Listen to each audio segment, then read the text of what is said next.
Itabiranas, né? Para trazer assuntos para a gente tão importantes, né? Pois é, 10h31. E hoje nós estamos recebendo ela, a doutora Lidiana Beltrame, advogada especialista em Direito da Família e Sucessões.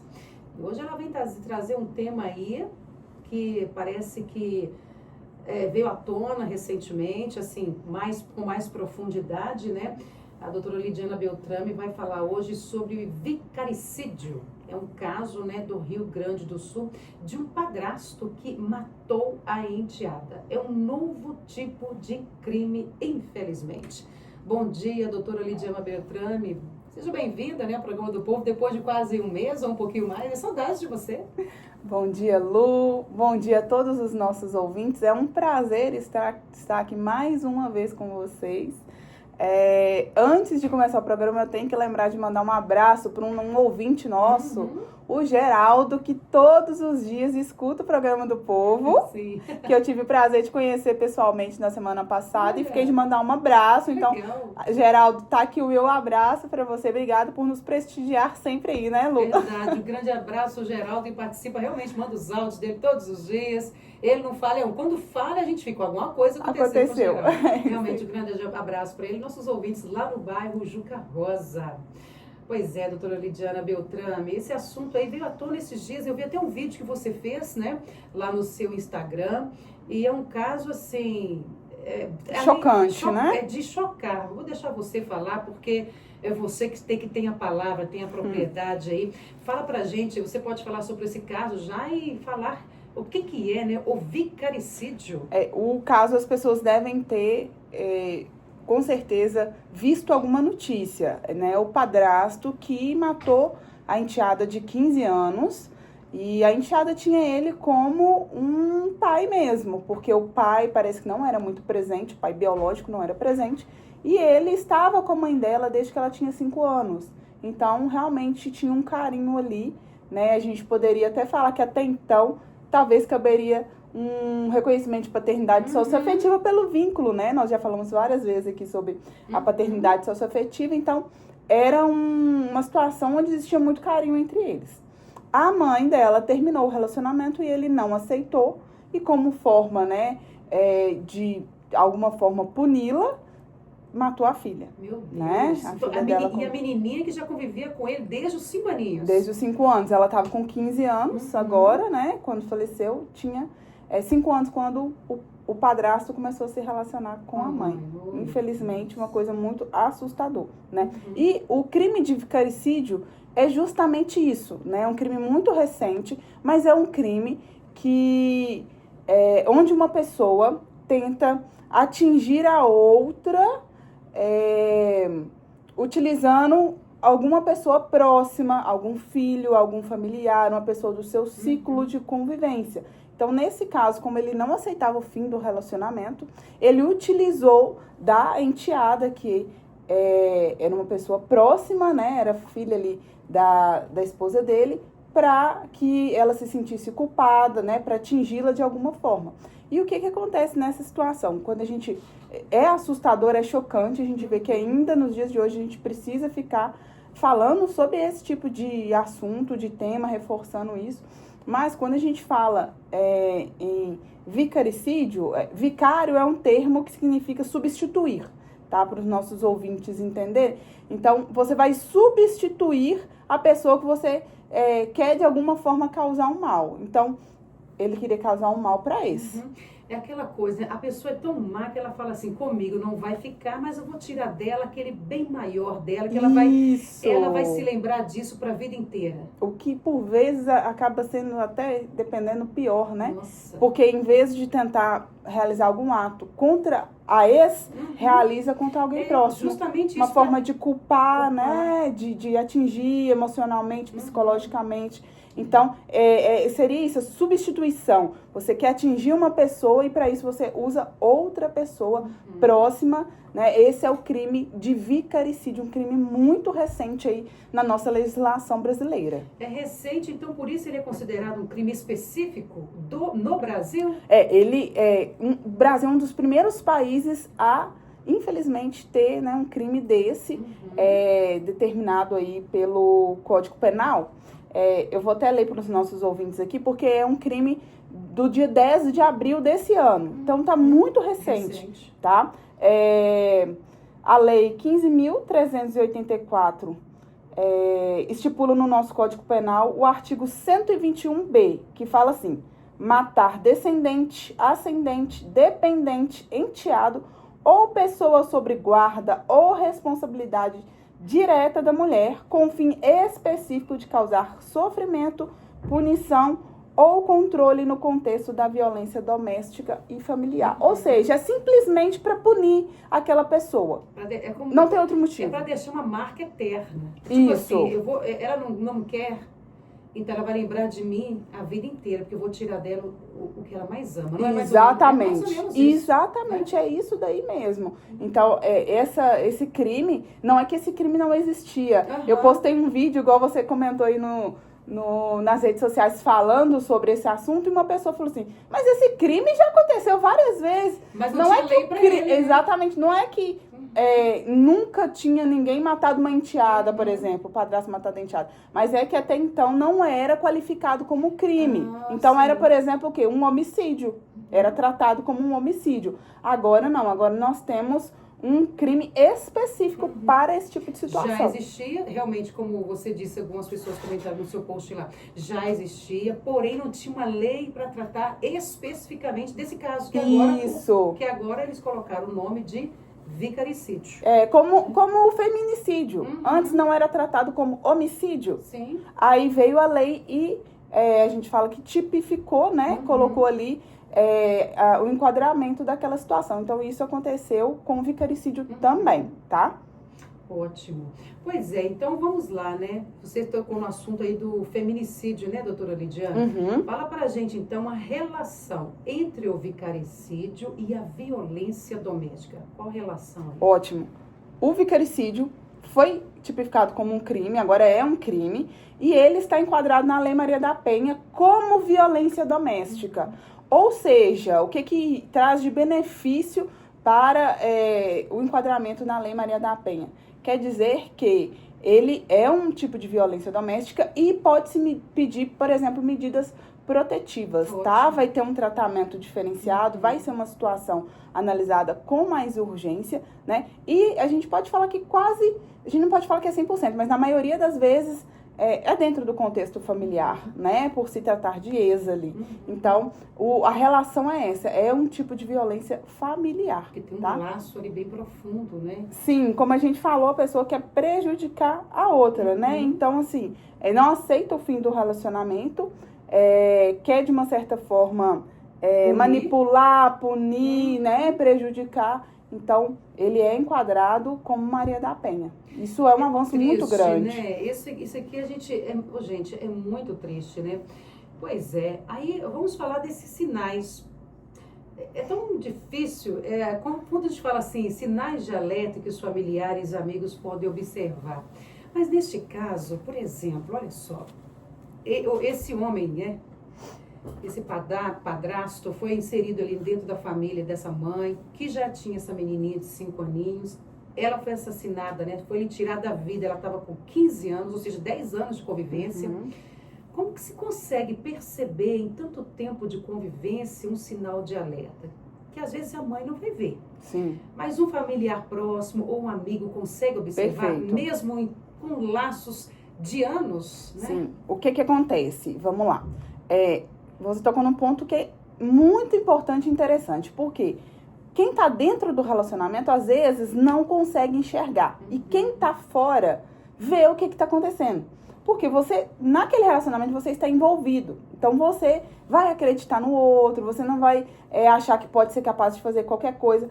Mas quando que começam a aparecer esses sinais? Como que isso funciona? Quando que isso acontece? É quando se começa a falar sobre o fim daquele relacionamento. Então, enquanto o relacionamento está bem, está tranquilo, não vai existir nenhum tipo de sinal, porque o relacionamento está bom. A partir do momento que aquela mulher demonstra de alguma forma que ela não está satisfeita naquele relacionamento, que ela quer terminar, que ela vai se divorciar, que ela vai sair de casa, aí a gente precisa analisar o comportamento desse homem.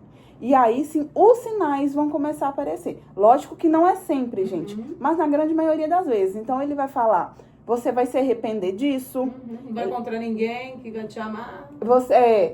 Eu vou fazer algo que você nunca mais vai esquecer pro resto da sua vida.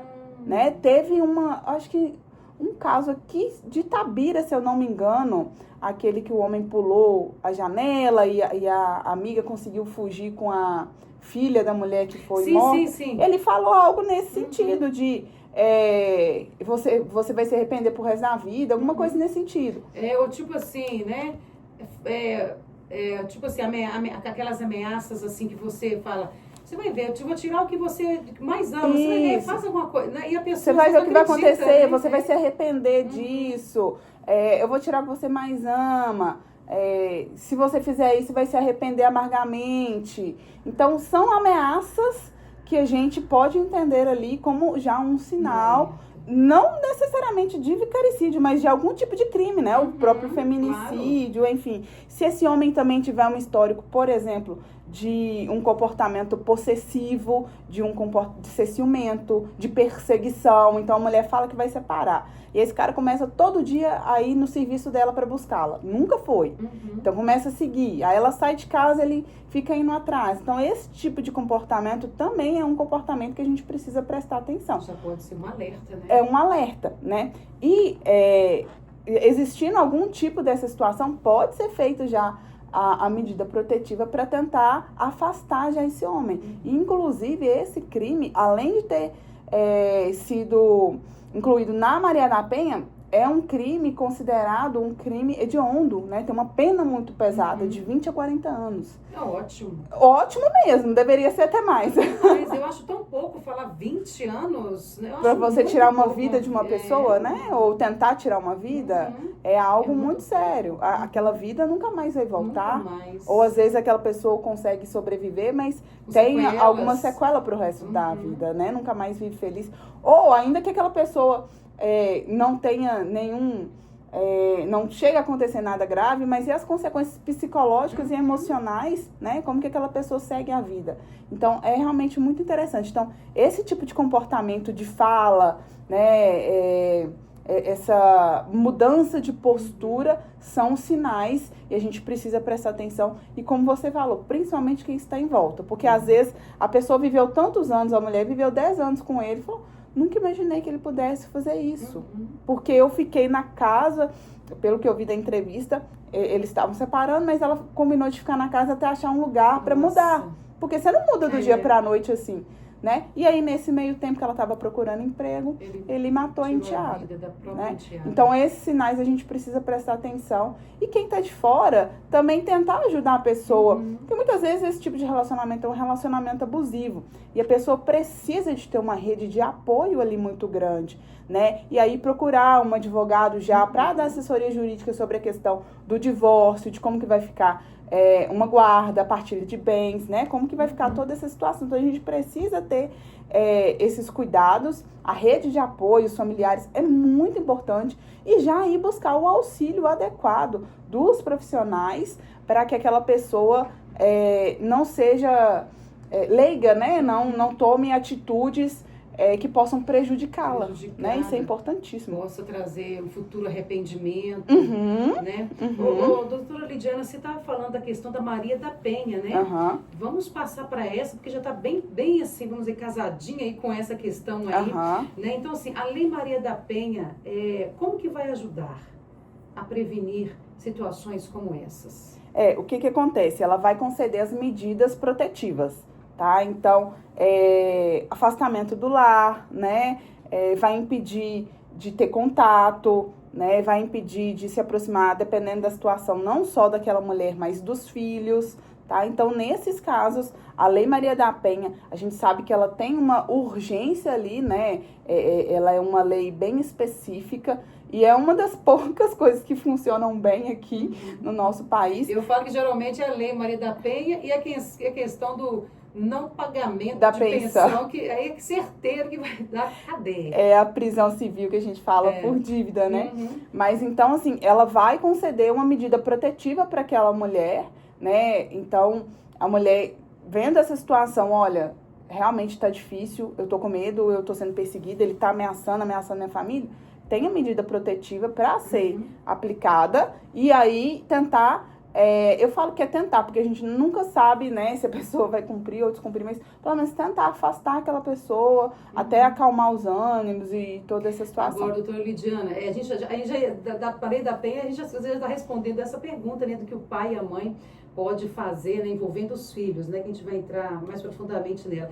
Agora, tem uma coisa que a gente nota muito nesses casos, quando esses casos vêm realmente à tona, e você vai ver o histórico, muitas mulheres ainda têm medo de fazer isso aí, buscar por medida protetiva. Às vezes até acham que não vai funcionar. Que não vai funcionar, ou elas pensam assim, se eu fizer isso, ele me perseguir mais ainda, vir aqui, tirar minha vida ou dos meus filhos. Então ainda tem esse medo. Então é um alerta para você que está nos ouvindo, que você não tem que ter medo. A lei está aí para ser aplicada, para te favorecer, para te ajudar, né? Não tenha medo. Medo é você estar sob esse teto até hoje e sofrendo consequências, não sabe nem se vai acordar. E outra coisa, quanto mais tempo ela demora para denunciar, para pedir uma medida protetiva, mais esse cara vai se fortalecendo.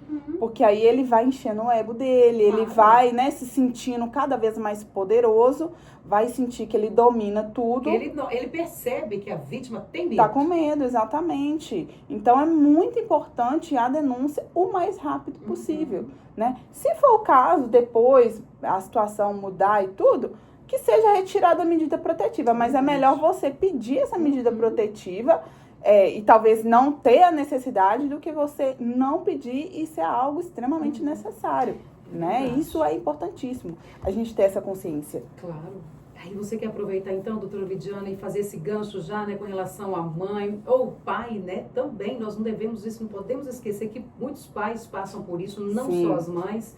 Ainda que um número menor, né, doutora Lidiana? Sim, mas ainda assim passam.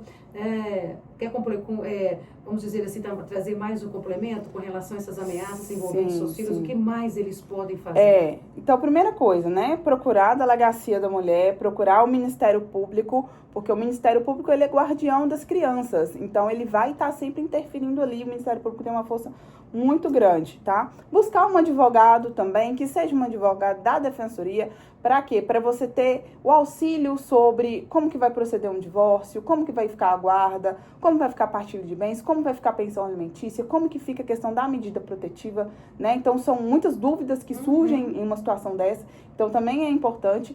E guardar as provas de ameaças, né? Registrar o boletim de ocorrência para essa situação, áudios, vídeos. A gente sempre fala aqui na Lu que o processo ele funciona com provas, né? Então, mensagem, né? Às vezes ameaçando. Agora o pessoal utiliza muito aquele recurso da visualização única, né? Para não conseguir deixar rastros, né? Ou apagar. A tecnologia, eu acredito que tem como, né? Recupera depois, né? Ou não? Se a polícia parece que tem um aplicativo. Aí eu não sei te falar, mas recupera, tá? Essas mensagens. O que eu oriento minhas clientes? Como é o nome dessas mensagens? Visualização única, ou então aquela que apaga com 24 horas, não tem também? O que eu faço? As mensagens que apagam 24 horas é mais fácil, que é só você tirar o print. Agora, visualização única, pega um outro celular. Nossa, outra na hora que você... Mas por via das dúvidas, na hora que você for abrir, você tem um outro celular que você consegue tirar foto ali. Porque é uma prova também. Porque eu falo que eles sabem o que eles estão fazendo. Claro. Eles não são bobos. Eles sabem a lei muito mais, às vezes, do que nós. Eles decoram, eles sabem tudo.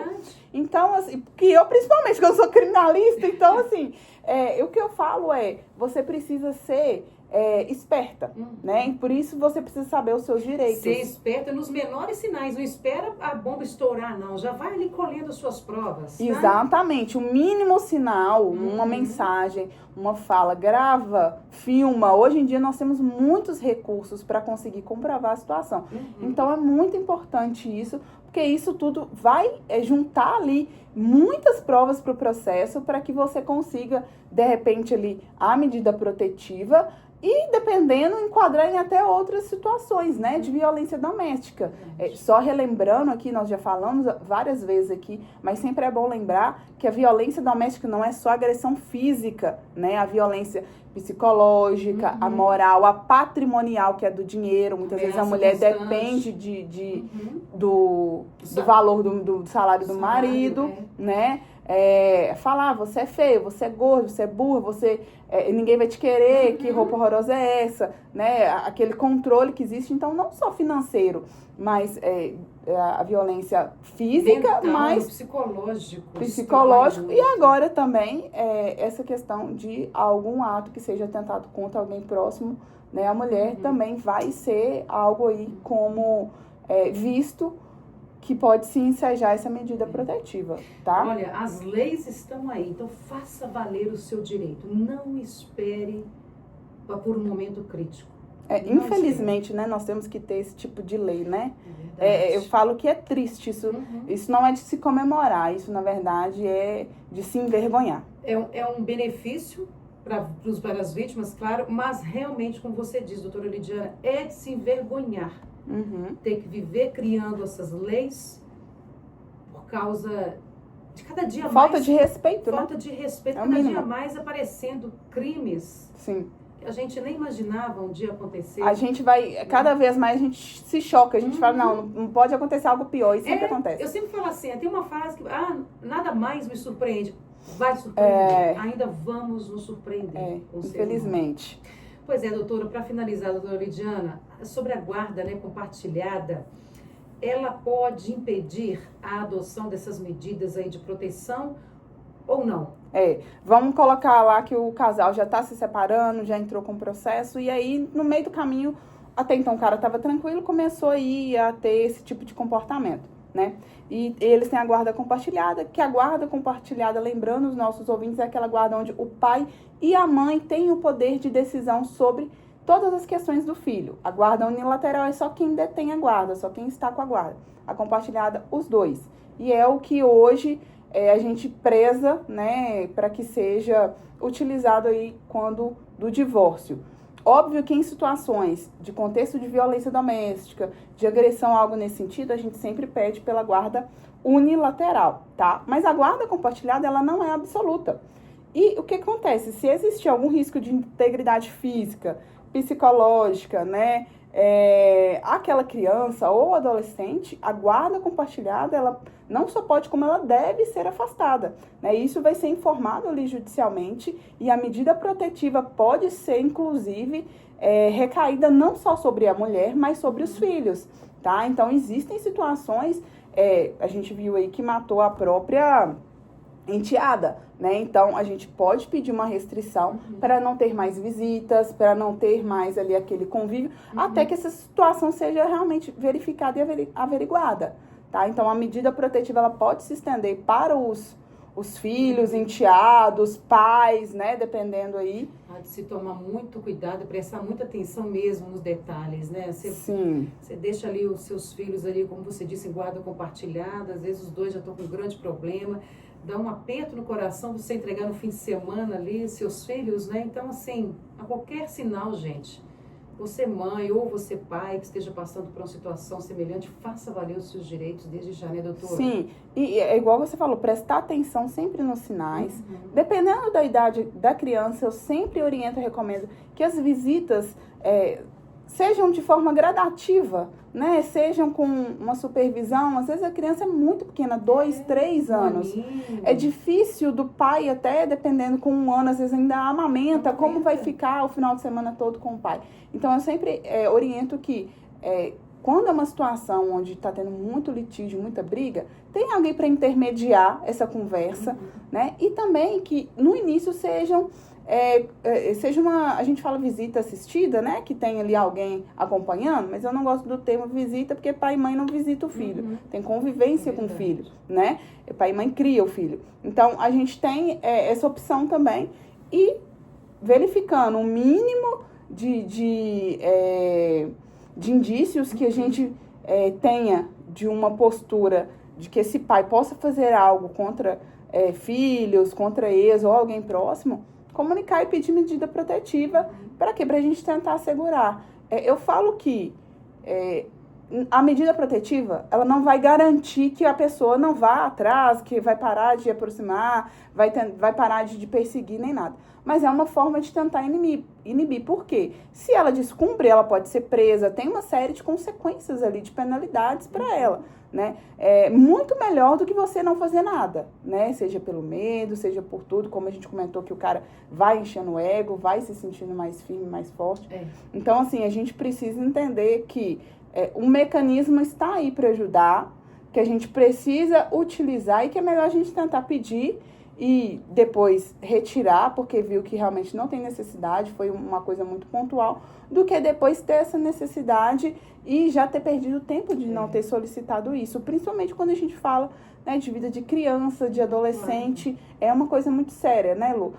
Infelizmente, algo muito triste, é um tema que a gente vê que cada vez mais cada área do direito vai se interligando, né? Eu falo sobre direito de família, mas todo momento tem algo criminal dentro, né, inserido ali. Dentro do seu campo, né, do seu meio. Sim, no meio do divórcio tem uma medida protetiva, no meio do divórcio tem uma tentativa de homicídio, vicaricídio, feminicídio.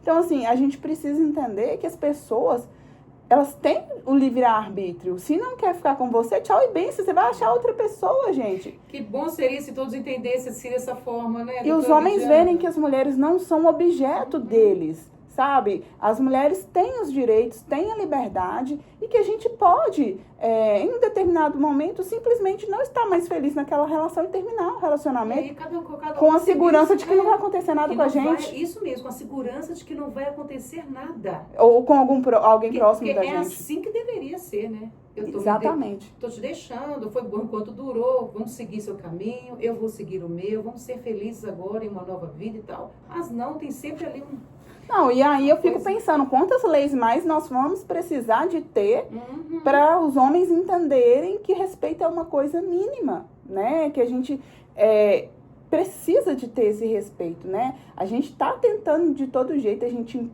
faz leis, a gente faz, né? Eu venho aqui, eu falo, pessoas fazem palestras, a gente tenta a toda forma, mas ainda assim a gente vê que estamos muito aquém do que deveria ser, né? Então é algo muito triste, mas fica aqui o alerta para as nossas ouvintes e para os homens que estão também nos ouvindo, para também ter a mão na consciência. A gente sabe que tem muito homem bacana, muito homem bom, e a gente precisa também, óbvio, levantar que eles existem, porque senão também a gente pode desistir de tudo. Senão aqui não haveria nem casamento mais. Misericórdia, hein? Graças a Deus. Vamos exaltar realmente os homens bons. Os homens de verdade. Porque os que fazem esse tipo de coisa não são homens, né? A gente não pode falar que é uma pessoa tão ruim fazer uma coisa dessa, né? Então a gente precisa sempre estar atento a isso. Relacionamento abusivo, sai o quanto antes. Se atentem aos sinais. Aquele homem dominador, aquele homem que te afasta das amigas, que não quer que você trabalhe, que quer tomar conta da roupa que você quer usar, que às vezes até fica falando sobre os seus filhos, né? Então a gente precisa ter esse cuidado, infelizmente. São sinais que, olha, esses sinais não são nem sutis, mas não, hein? Muitos você já consegue perceber. E aí, dê o primeiro passo, tá? Dê, como diz assim, um ponto final nisso. A sua vida vale muito, vale muito. Eu falo assim, que muitas vezes a sua vida e dos seus filhos, né? Muitas vezes as pessoas falam assim, nossa, doutora, mas é porque é muito difícil de separar, é muito difícil sair da casa, é muito difícil. Gente, tudo é muito difícil, você tem que escolher o seu difícil. Agora, uma dica interessante também é não contar, por exemplo, o caso dessa senhora, ela continua ali porque ela está procurando um local para morar com a filha, né? Agora, fique caladinho, não fala os seus próximos passos, não. Aguenta firme ali, sem revelar o que você vai fazer, porque às vezes na revelação o pior acontece. Isso. Porque às vezes você vai falar pro cara que você já tá largando, deixando e tal, também eu vou sair, eu vou pra casa de fulano, eu já encontrei... Na hora da raiva, da briga, acaba falando. Eu tô indo pra casa de fulano, eu encontrei uma outra pessoa, fica silêncio. Procure assessoria jurídica em silêncio, nem fala, tem muito que se falar, tô indo até no advogado já, não, fique em silêncio, faça tudo em segredo e depois, pena para quem te quer. Vai em paz e em segurança. E buscar felicidade, né, Lu? isso aí. A vida é tão curta, tem tantas pessoas, tanta coisa boa para viver, por que a gente vai ficar preso a uma pessoa que não te quer mais, gente? Que te machuca. É ruim, né? Ninguém gosta de terminar um relacionamento, mas todo mundo passa por isso, né? Então, assim, todos têm direito a recomeçar. Isso acontece. E saber, porque, como eu disse, tudo é difícil, terminar é difícil, separar é difícil, mas continuar num relacionamento ruim também é difícil. Você pode, inclusive, perder sua vida ou seus familiares perderem a vida, né? Pois é, doutora Lidiana Beltrame, agradeço, viu, sua participação conosco hoje. Quer finalizar com mais alguma outra, né, com algum complemento? Já tá?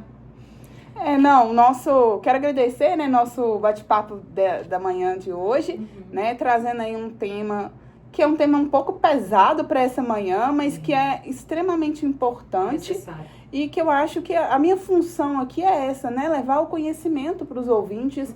Então, muita gente tá assim, o que é isso? Vicaricídio? Nunca ouvi falar, que palavra doida é essa? Agora já sabem, é uma lei nova. Então, assim, estamos apertando o cerco para os agressores, para os homens que acham que dominam. E cada vez mais estaremos fazendo isso. Eu, enquanto advogada, estarei lutando pelas minhas clientes, pela defesa das mulheres, pela defesa de quem precisa, das crianças, dos adolescentes. E comprometo sempre a trazer informações importantes aqui para os nossos ouvintes, já agradecendo aí a participação de todos, né, os nossos ouvintes, a paciência também. Quero mandar até um grande abraço aqui para a Rosimeire Lopes, também a Sueli do Bairro Campestre, o Fred do Bairro Candidópolis, daqui a pouquinho vamos trazer informação sua, tá, Fred? O Alexandre também, Henrique, que todos estavam aqui ouvindo aí esse bate-papo. Obrigada, né, gente. De hoje, viu? Mais uma vez, então, obrigada, viu, doutora Lidiana Beltrame, que é advogada especialista em Direito da Família e Sucessões, está conosco a cada 15 dias, né? Já Isso. É o mercado do seu serviço. A cada 15 dias, às terças-feiras, a cada 15, tá? Dias conosco. Novamente, um bom dia para você, bom trabalho, doutora Lidiana. Obrigada. Pois é, gente.